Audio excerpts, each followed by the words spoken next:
अस्सलाम वालेकुम।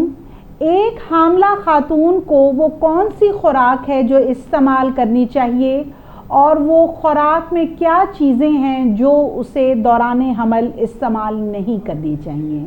ये एक ऐसा सवाल है जो डेली बेसिस के ऊपर प्रेग्नेंट ख़वातीन हमसे करती हैं।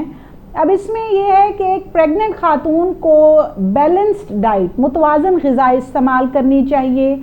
हमारी खुराक में कार्बोहाइड्रेट्स, प्रोटीन्स, फैट्स और मल्टी विटामिन, ये चीज़ें हामला खातून को अपनी खुराक में ज़रूर शामिल करनी चाहिए। अब इसमें सबसे पहले गंदम है कि रोज़ की 3 दफ़ा जो है वो रोटी अपनी डाइट में खातून शामिल करे।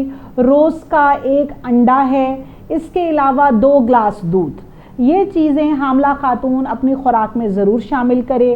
ताज़ा फल और सब्ज़ियों का इस्तेमाल करे और ताज़ा फलों का जूस इस्तेमाल करे। यखनी और दलिया वग़ैरह भी इस्तेमाल कर सकती है। इसके अलावा मीट यानी गोश्त में छोटा गोश्त और देसी मुर्गी का गोश्त, ये बहुत अच्छा है। इसको अपनी खुराक में हफ्ते में 1 से 2 दफ़ा खातून मीट का इस्तेमाल भी करे। इसके अलावा जो चीज़ें खातून दौरान हमल ना ले, इस्तेमाल ना करे, उसमें मशरूम्स हैं, पाइनएप्पल है, पपाया है, फ़िश यानी मछली है। इसको बहुत ज़्यादा रूटीन में अपनी खुराक में शामिल नहीं करना चाहिए। इसके अलावा वो चीज़ें जो बिल्कुल बेहतर है कि खातून ना ले, उसमें जंक फूड है, स्पाइसी फूड है, बहुत मिसाले वाला खाना है, बाहर की चीज़ें हैं, पिज़्ज़ा, बर्गर, कोल्ड ड्रिंक्स वग़ैरह है, ये कोक और स्प्राइट वग़ैरह।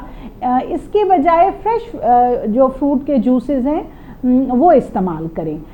तो एक प्रेग्नेंट खातून को जो है वो बैलेंस्ड डाइट अपनी खुराक में शामिल करना चाहिए। अब इसी तरह से बहुत ज़्यादा नमक और बहुत ज़्यादा मीठी चीज़ें, इससे भी अवॉइड करना चाहिए। Thank you so much.